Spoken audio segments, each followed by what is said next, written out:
अस्सलाम वालेकुम मेरे प्यारे अज़ीज़ viewers, welcome to my channel. उम्मीद करती हूँ कि आप सब खैरियत से होंगे। आज का टॉपिक नहायत इन्फॉर्मेटिव होने वाला है उन लोगों के लिए जो लोग सोर्स ऑफ इनकम ना होने की वजह से या सोर्स ऑफ इनकम की डॉक्यूमेंट्री प्रूफ ना होने की वजह से बैंक में अकाउंट ओपन नहीं करवा पाते हैं, या जब भी बैंक में जाते हैं तो वो उनसे यही कहते हैं कि आप अपना कागजाती प्रूफ लेके आएँ कि आपकी क्या ज़राए आमदन है। तो सोर्स ऑफ इनकम का प्रूफ ना देने की वजह से वो डिसहार्ट होकर वापस आ जाते हैं, अकाउंट ओपन नहीं करवा पाते हैं। तो इस वीडियो में मैं आपको उसी अकाउंट के बारे में बताऊँगी कि आप किस तरह से बगैर सोर्स ऑफ इनकम के सिर्फ शनाख्ती कार्ड की बेस पे इजीली अकाउंट ओपन करवा सकते हैं। इसके अलावा अगर आप प्रॉफिट लेना चाहते हैं अपनी अमाउंट के ऊपर, तो वो आपको कितना होगा, कब होगा, कब आपके अकाउंट में आएगा और किस रेट पे आपको जो है वो आपकी अमाउंट के ऊपर प्रॉफिट मिलेगा। 1 लाख, 5 लाख, 10 लाख, इसके ऊपर कितना प्रॉफिट मिलेगा। तो ये सारी कैलकुलेशन मैं आपको करके दिखाऊंगी। बगैर टाइम को ज़ाया के वीडियो को शुरू करते हैं। और अगर आप मेरे चैनल पर न्यू है तो जल्दी से चैनल को सब्सक्राइब कर लें ताकि मेरी आने वाली इस तरह की इन्फॉर्मेटिव वीडियो आप तक रिसीव हो सके। अच्छा जी, ये है जी यूबीएल का आसान अकाउंट। यूबीएल आसान अकाउंट क्या है? ये लो इनकम पर्सन के लिए खुलवाया जाता है। इसके अलावा सिर्फ और सिर्फ 100 रुपये के डिपॉजिट से आप इस अकाउंट को बगैर किसी परेशानी के आसानी से ओपन कर सकते हैं। और ये आप पाकिस्तान के अंदर रहते हुए सिर्फ पाकिस्तान ही ओपन कर सकते हैं। ओवरसीज यानी कि फ़ॉरेन नेशनलिटी वाले ओपन नहीं कर सकते हैं। इसके हम फीचर्स पढ़ लेते हैं। स्पेशल फीचर्स क्या हैं इसके? फ्लेक्सिबिलिटी ऑफ ओपनिंग करंट और सेविंग अकाउंट, यानी कि आप चाहें तो आसान करंट अकाउंट भी ओपन करवा सकते हैं, और अगर आपको अपने अमाउंट के ऊपर यानी कि डिपॉजिट के ऊपर प्रॉफिट चाहिए तो आप सेविंग अकाउंट भी ओपन करवा सकते हैं। नो मिनिमम बैलेंस रिक्वायरमेंट, जो कि बेहतरीन फीचर होता है किसी भी अकाउंट का। मैं हमेशा से कहती हूँ कि मिनिमम बैलेंस रिक्वायरमेंट नहीं होनी चाहिए, यानी कि बहुत से अकाउंट्स ऐसे होते हैं जिसमें मेंटेनेंस बैलेंस की कंडीशन होती है कि आपको 10,000, 20,000 या 40,000 अकाउंट में रखना ही होगा। अगर आपके अकाउंट का बैलेंस इस लिमिटेड अमाउंट से नीचे जाएगा तो आपको माहाना बेसिस पे चार्जेस हिट होंगे। तो इस तरह की इसमें कोई पाबंदी नहीं है। नो मिनिमम बैलेंस रिक्वायरमेंट है।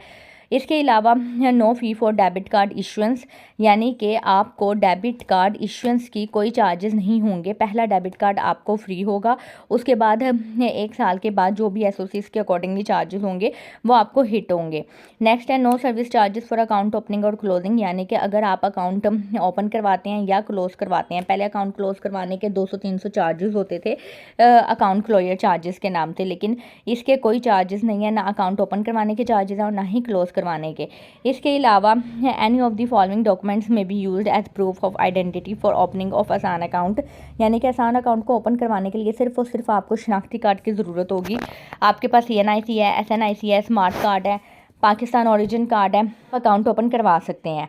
इसके अलावा रूल्स इसके मैं आपको बता देती हूँ। UBL Asaan accounts are meant for resident individuals having Pakistani nationality only, यानी कि जिसके पास सिर्फ और सिर्फ पाकिस्तानी नेशनलिटी होगी, डुअल नेशनलिटी नहीं होगी। डुअल से क्या मुराद है कि पाकिस्तान के अलावा अगर आपके पास किसी और मुल्क की नेशनलिटी है तो आप आसान अकाउंट ओपन नहीं करवा सकते हैं। सिर्फ पाकिस्तानी नेशनलिटी होल्डर्स जो है आसान अकाउंट ओपन करवा सकते हैं। इसके अलावा 1 CNIC holder is entitled to 1 UBL Asaan account either as single और जॉइंटली ऑपरेटेड, यानी कि एक CNIC के ऊपर आप सिर्फ एक ही आसान अकाउंट ओपन करवा सकते हैं यूबीएल की किसी भी ब्रांच में। मैंने आसान अकाउंट मिज़ान बैंक के आसान अकाउंट के ऊपर डिटेल में वीडियो बनाई हुई है और उसके अंदर मैंने ईच एंड एवरीथिंग इसको क्लियर किया हुआ है, और ये चीज़ें मैंने उसमें पहले ही बयान की हुई हैं कि आसान अकाउंट न्यू टू बैंक के लिए होता है। न्यू टू बैंक क्या होता है कि जिसका पहले यानी कि जिस बैंक में वो अकाउंट ओपन करवाने जा रहा है आसान अकाउंट, उस बैंक में या उस बैंक की किसी भी ब्रांच में उसका पहले कोई अकाउंट नहीं होना चाहिए, उसको न्यू टू बैंक कहा जाता है। और फर्स्ट टाइम वो सिर्फ आसान अकाउंट ही ओपन करवाए। आसान अकाउंट उस सिनेरियो में ओपन होता है। इसके अलावा तीसरी कंडीशन क्या है? An existing UBL account holder can not open a UBL Asaan account. ये भी चीज़ मैंने उसमें क्लियर की हुई है कि अगर आपका पहले से उस बैंक में अकाउंट मौजूद है तो आप आसान अकाउंट ओपन नहीं करवा सकते हैं।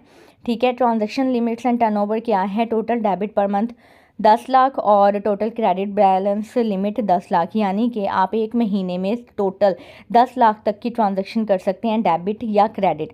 ठीक है। इसके अलावा आपके अकाउंट का टोटल बैलेंस जो है वो भी 10 लाख से ऊपर नहीं जाना चाहिए। मैं आपको डिस्क्रिप्शन में भी लिंक मेंशन कर दूंगी, ऊपर आई कार्ड पे भी आ रहा होगा और आपको ये थंबनेल भी नज़र आ रहा होगा। आप ये वाली वीडियो देख लें। इसके अंदर मैंने इसकी आसान अकाउंट की लिमिट को बहुत ज़्यादा एक्सप्लेन करके बयान किया हुआ है, जिसमें आपको सारा कुछ समझ आ जाएगा। अगर आपने डिटेल में देखना है तो आप ये वीडियो देख लें। इसके अलावा जी है exception for transaction limits and turnover. अच्छा, ये अब क्या चीज़ है कि 10 लाख की आपकी लिमिट है आसान अकाउंट की टोटल बैलेंस की। ये इन्होंने एक्सेप्शंस बताई हुई हैं कि इस सिनेरियो में आपकी अगर लिमिट 10 लाख को क्रॉस कर जाती है तो बैंक आपको कुछ नहीं कहेगा। एक इनवर्ड रेमिटेंस यानी कि आप लोकली ट्रांजैक्शन नहीं कर रहे हैं, लोकली आप 10 लाख तक ही करवा सकते हैं, लेकिन अगर आप अब्रॉड से या बाहर के किसी मुल्क से अपने इस अकाउंट के अंदर रेमिटेंस मंगवा रहे हैं डायरेक्ट अकाउंट के अंदर, तो वो आप 10 लाख से ज़्यादा भी मंगवा सकते हैं। इस सिनेरियो में आपको ये लिमिट वाली कंडीशन नहीं अप्लाई होगी। दूसरा है credit of profit return on UBL आसान सेविंग अकाउंट। ये भी जैसा कि मैंने आपको पिछली वीडियो में बताया था कि अगर आसान सेविंग अकाउंट के अंदर आपने 10 लाख रुपए रखे हुए हैं, उस 10 लाख के ऊपर अगर आपको प्रॉफिट क्रेडिट हुआ है तो जाहिर बात है कि वो अमाउंट जो है वो 10 लाख से ऊपर चली जाएगी। तो उस सिनेरियो में भी आपको जो है वो एक्सेप्शन है कि उसके ऊपर भी कोई आपको उस तरह से रिस्ट्रिक्शंस नहीं आएंगी, क्योंकि अगर प्रॉफिट की अमाउंट सिस्टमेटिकली कोई अमाउंट आपके अकाउंट में क्रेडिट हो रही है, आप खुद नहीं करवा रहे हैं, तो वो आपकी लिमिट ब्रीच में नहीं आती है। यानी कि आपकी लिमिट उस वक्त ब्रीच होगी जब आप खुद 10 लाख से ऊपर खुद कैश ट्रांजैक्शंस करेंगे या खुद कोई ना कोई ट्रांजैक्शंस करके अपनी लिमिट को ब्रीच करेंगे। ठीक है, तो अगर सिस्टमेटिकली कोई अमाउंट आ रही है, कोई प्रॉफिट आ रहा है कुछ, फिर उस सिनेरियो में आपकी लिमिट अगर 10 लाख से ऊपर चली भी जाती है तो बैंक वाले आपको नोटिस नहीं भेजेंगे। अच्छा, तीसरा है जी बैंक चार्जेस गवर्नमेंट टैक्सेस और लेवीज फ्रॉम कम्पिटेंट अथॉरिटी। अब आप ये सोच रहे होंगे कि ये तो सारी डेबिट ट्रांजैक्शन हैं, यानी कि ये तो चार्जेस वगैरह हैं, इससे तो बल्कि बैलेंस कम होगा, ज़्यादा नहीं होगा, तो ये किस तरह से एक्सेप्शन ऑफ ट्रांजैक्शन लिमिट है, ये भी मैं आपको क्लियर कर दूं। देखें, फॉर एग्जांपल आपने पूरे महीने में डेबिट ट्रांजैक्शंस जो हैं वो 10 लाख तक कंप्लीट कर ली हैं। यानी कि फॉर एग्जांपल आपने पहले 2 लाख निकलवाए, 5 लाख निकलवाए, फिर 3 लाख निकलवा लिए एक ही महीने के अंदर, तो ये आपकी टोटल डेबिट ट्रांजैक्शन पूरे महीने की क्या हो गई, 10 लाख हो गई। अब आप मज़ीद पैसे नहीं निकलवा सकते। इसके अलावा उस महीने के अंदर अगर कोई बैंक चार्जेस आपके ड्यू हैं, कोई गवर्नमेंट टैक्सेस ड्यू हैं जो सिस्टमेटिकली यूबीएल आपके अकाउंट से कट कर रहा है, तो वो आपकी बेशक डेबिट ट्रांजैक्शंस की लिमिट 10 लाख की कंप्लीट हो गई है, लेकिन बैंक को ये एक्सेस है कि वो आपके अकाउंट से लिमिट से एक्सीड करते हुए बैंक चार्जेस या गवर्नमेंट टैक्सेस कट कर सकता है। ठीक है, क्योंकि जब वो बैंक चार्जेस कट करेगा, फॉर एग्जांपल अगर आपके डेबिट कार्ड के चार्जेस उसने कट करने हैं 1000 रुपये या 2000 रुपये, तो वो बेशक आपकी 10 लाख से ऊपर टोटल डेबिट ट्रांजैक्शंस की लिमिट क्रॉस हो जाएगी। लेकिन जैसा कि इसमें लिखा हुआ है कि ये एक्सेप्शन है, अगर बैंक की तरफ से कोई कटिंग या क्रेडिट या डेबिट हो रहा है तो वो एक्सेप्शन केस में आता है। होपफुली कि आपको समझ आ गई होगी। अगर नहीं भी आई तो आप कमेंट बॉक्स में बता दीजिएगा, मैं आपको क्लैरिफाई कर दूंगी। नेक्स्ट रिस्ट्रिक्शंस उन्होंने बताई हुई है कि आप क्रॉस बॉर्डर यानी कि आउटवर्ड ट्रांजैक्शंस नहीं कर सकते हैं। क्रॉस बॉर्डर क्या कि फ़ॉरेन वगैरह में उसके ऊपर आपकी रिस्ट्रिक्शंस हैं, यानी कि आप इनवर्ड रेमिटेंस मंगवा सकते हैं, आउटवर्ड नहीं कर सकते। नेक्स्ट है जी, ये प्रॉफिट ऑन यूबीएल सेविंग आसान account will be disbursed at minimum saving rate. Profit is credited on half yearly basis, is calculated on monthly average balance. यानी कि जो भी पूरे महीने का आपका मंथली एवरेज बैलेंस बनेगा वो कैलकुलेट होके उनके पास स्टोर हो जाएगा और 6 महीने के बाद आपको प्रॉफिट क्रेडिट होगा। और आसान सेविंग अकाउंट का, यूबीएल के आसान सेविंग अकाउंट का प्रॉफिट आपको 6 महीने के बाद आपके अकाउंट में आएगा, यानी कि जुलाई के महीने में और जनवरी के महीने में। अच्छा, ये कैलकुलेशन जो है वो इतनी ख़ास नहीं है, क्योंकि एक तो ये हाफ ईयरली बेसिस पे आना है, दूसरा ये कैलकुलेट भी मंथली एवरेज बैलेंस पे होना है। जो मैंने आपको मिज़ान बैंक का बताया था, मिज़ान बैंक का मंथली बेसिस पे आपको अकाउंट में प्रॉफिट आता रहेगा और डेली बेसिस पे कैलकुलेट होगा, जो कि बेहतरीन कैलकुलेशन है, जिसका मैंने लिंक भी डिस्क्रिप्शन में मेंशन कर दिया है। दूसरा इन्होंने कहा हुआ है कि प्रॉफिट ऑन यूबीएल आसान saving account will be disburse at minimum savings rate. Minimum savings rate it's mean कि 6 महीनों के अंदर जो सबसे कम रेट चल रहा होगा। फॉर एग्जांपल आपने जनवरी में अकाउंट ओपन करवाया है, जनवरी में इसका रेट था 20%, फिर उसके बाद मार्च में इसका रेट हो गया 21%, और जो है वो अप्रैल में या मई में जो है वो इसका रेट हो गया 19 या 18%। तो इन तीनों में से जो सबसे कम रेट होगा ना, जैसे 18 अगर % हो गया है तो सबसे कम रेट पे आपको प्रॉफिट क्रेडिट होगा, जो कि एक अच्छा फीचर नहीं है। अब हम इसका जो है वो 2024 के अकॉर्डिंगली प्रॉफिट रेट देख लेते हैं कि प्रॉफिट रेट इसका क्या है। ये है जी यूबीएल का लेटेस्ट 2024 का प्रॉफिट रेट। इसके अंदर आसान सेविंग अकाउंट के बारे में मैं रेट बता देती हूँ। यूबीएल का आसान सेविंग अकाउंट का जो रेट चला आ रहा है वो है 20.50%। 20.50% के अकॉर्डिंगली मैं आपको प्रॉफिट बता देती हूँ, आपको 6 महीने का प्रॉफिट कितना मिलेगा।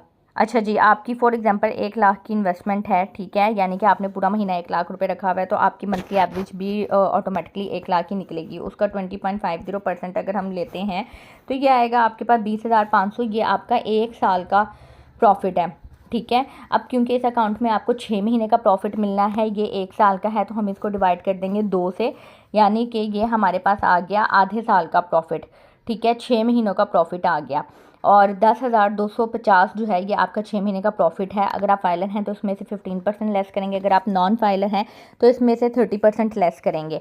मैं फाइलर के अकॉर्डिंगली बता देती हूँ। 15% अगर आप इसमें से लेस करते हैं 10,250 में से आपने 1537 लेस करना है। 10,250 में से जब आप 1537 रुपये लेस करेंगे तो 8,713 आपका 1 लाख की इन्वेस्टमेंट के ऊपर फिर 6 महीने का प्रॉफिट बनता है। और अगर आप नॉन फाइलर हैं तो मज़ीद 1537 लेस कर दें तो 7,176 6 महीने का आपका प्रॉफिट बनता है 1 लाख की इन्वेस्टमेंट के ऊपर।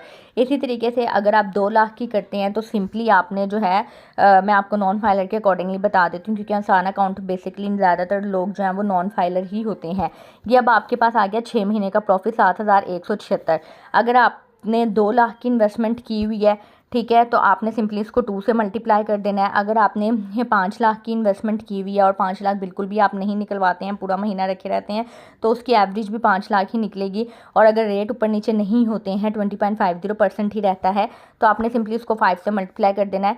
तो ये आपकी 5 लाख की इन्वेस्टमेंट के ऊपर 6 महीने का प्रॉफिट 35,880 हो जाएगा, ठीक है। इसी तरीके से अगर आपने 10 लाख इन्वेस्टमेंट की हुई है, जो कि मैक्सिमम इन्वेस्टमेंट है, तो 6 महीने का प्रॉफिट आपका आएगा 71,760।